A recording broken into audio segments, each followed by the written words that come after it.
I know it's been a long 2 days, so I won't take too long. So if I can just have 5 minutes of your time.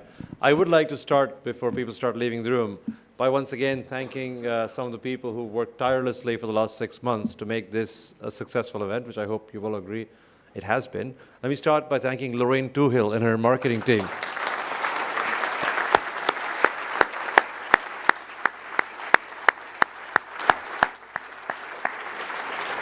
I know many of the speakers have personally heard from Lorraine, and she spends tremendous amounts of time and energy going through slides, talking to people, and just managing people to make sure that they're going to be successful and all of you are going to enjoy it. I want to thank the team from Brand Fuel, who's basically organized all the logistics and all the audio, video, the sets, and the things we did last night in the evening. So thank you very much, Brand Fuel.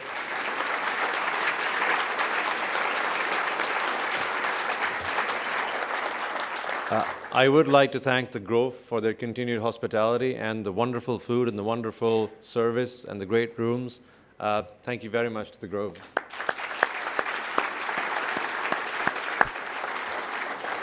Of course, we cannot have a successful conference without a wonderful, engaged, and great audience like yourselves. So once again, can you please have a round of applause for yourself?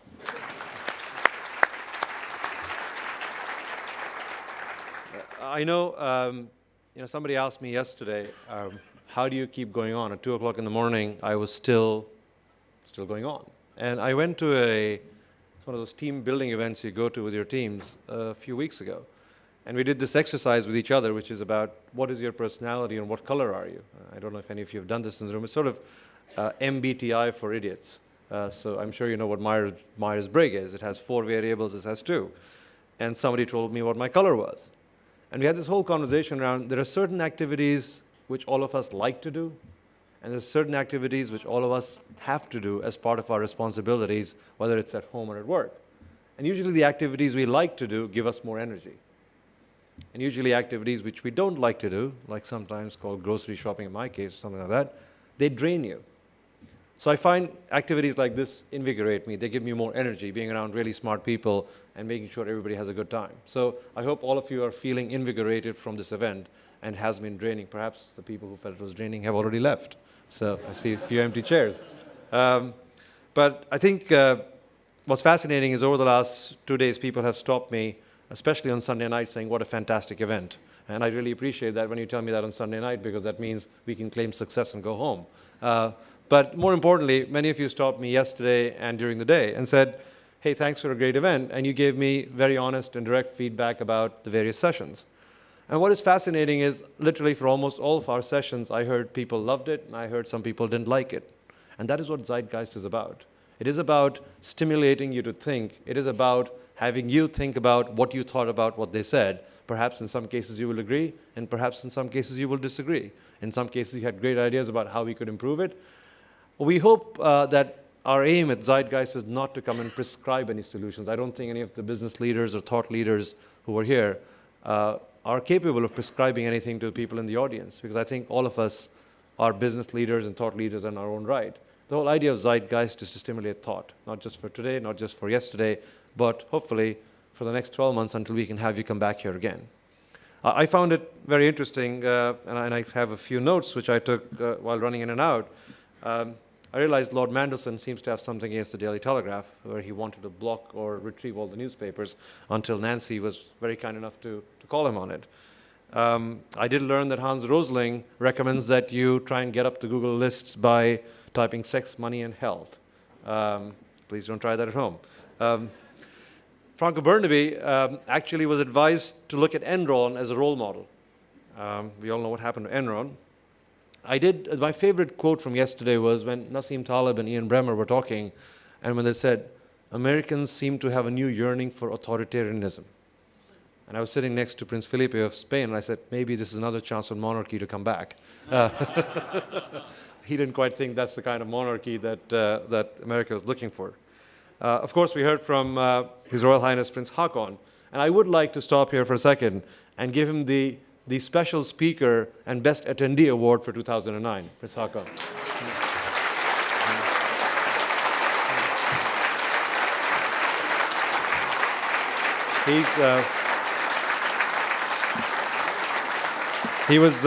He was here bright and early yesterday.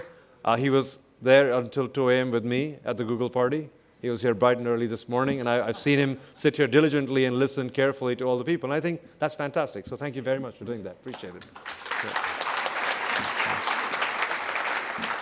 I did learn from Jean-Bernard Lévy that you can have an indirect addiction. I didn't think that was possible, but he said his son was addicted to the World of Warcraft, and he was indirectly addicted. It's fantastic. I hope we have many direct Google users. I'd prefer them to indirect Google users. Thank you very much. And of course, Pedro Ramirez does live with Ralph Lauren, for those of you who are in that session. Just because Wikipedia says it, so it must be true, right? Mo Ibrahim did promise me that he was going to help me write the Google business plan for Africa. So look forward to the Mo and Google business plan going forward. And of course, we heard from Ite all about the rules of conducting. Don't look at the trombones. You will only encourage them, right? So I think we can all take that lesson back to management. Don't encourage the trombones. I thought the more session this morning with the bankers and George Osborne was skillfully handled by Christia. Thank you very much, Christia.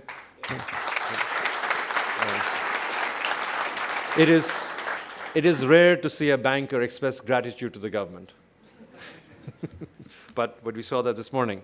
Of course, we had our special guest this afternoon, this morning with His Royal Highness, the Prince of Wales, who told me that he spent 3 or 4 hours writing his own speech because he believes so passionately about the issue at hand that he spent a lot of time writing it. And you can tell the passion of an individual when even after he's done speaking, he spent the next 30 minutes sitting next to me telling me how passionate he is about it and what he wants to do about trying to save the rainforests. And he was very concerned about things happening in Indonesia. He wants to launch a few pilot projects, which he wants to continue the discussion later at dinner, as Sir Richard mentioned to you. So that was great. I thought that was fantastic from His Royal Highness the Prince of Wales. I do think we are going to have to go and interview the entire Surui tribe for their skillfulness on Wi-Fi, because we could do that skill at Google. So Chief Almir is going to get a recruiting event from Google very soon. We heard from Christina Demek that we all hate voicemail, even if we just don't know it. This sort of sounds like certain products that I am told you are really going to need this. You just don't know it yet. So there we go. And Richard told us that we're all going to be astronauts and we should go to a special tailor to get our customized suit. And of course, we heard a Frenchman, Louis Lemur, ask Sir Richard Branson about his wonderful picture last week and how to get a French photographer to want to take your picture. Well, I thought it was a fascinating event for all of us. I hope you enjoyed it. I wish you a safe journey back.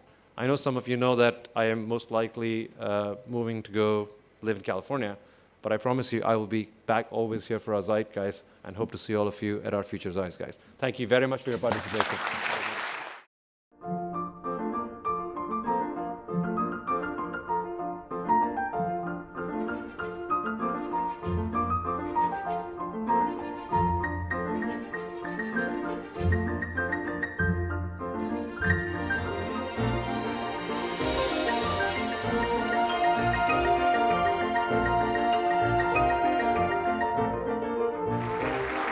The goal of our Zeitgeist is to provide you food for thought. If we want things to remain as they are, then we are going to have to accept change.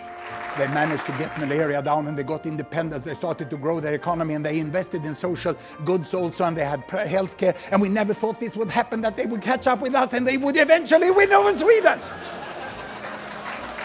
People want their own personal consumption pattern. After a bushfire, there are these seeds called fire ephemerals. And so if you can imagine that sort of charred landscape, we will see new things appearing.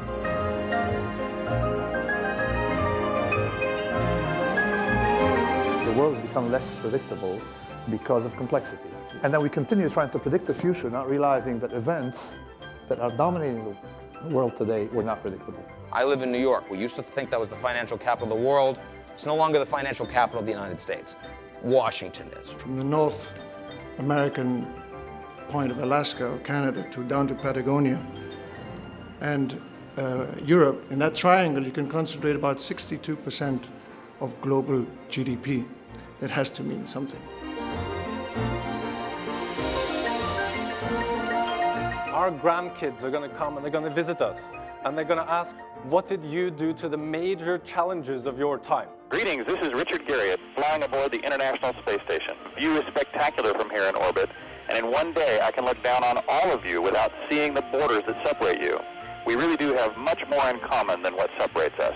Many of our artists now make more money, and we make more money, selling downloads in the digital world than selling CDs in the physical world. Yes. The really big change in the last 2 or 3 years has been the way in which, for us, in particular in news, it's become a conversation. I think we've been dealing with the structural change for many years, and what the recession has done is just completely exacerbated what we've experienced. My strong conviction that without profitable newspapers operating on a multi-platform basis, there will not be high-quality journalism, and there would be a very serious loss for democracy.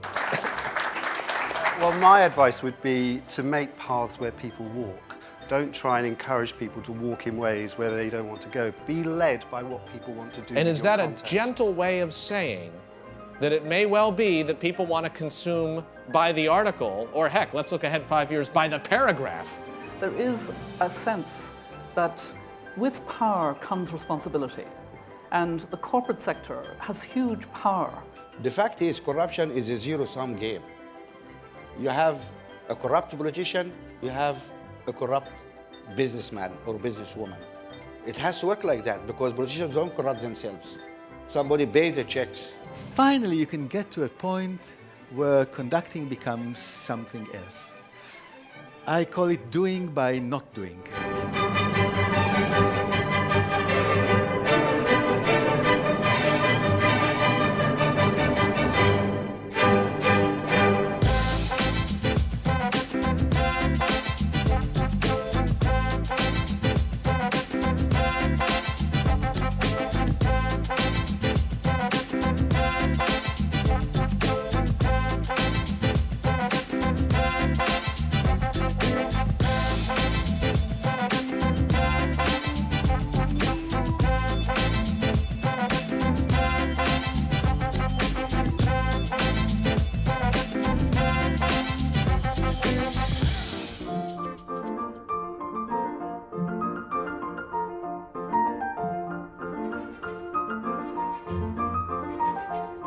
They say time changes things, but actually you have to change things for yourself. In any crisis, anytime you have such a significant event, it produces enormous opportunity.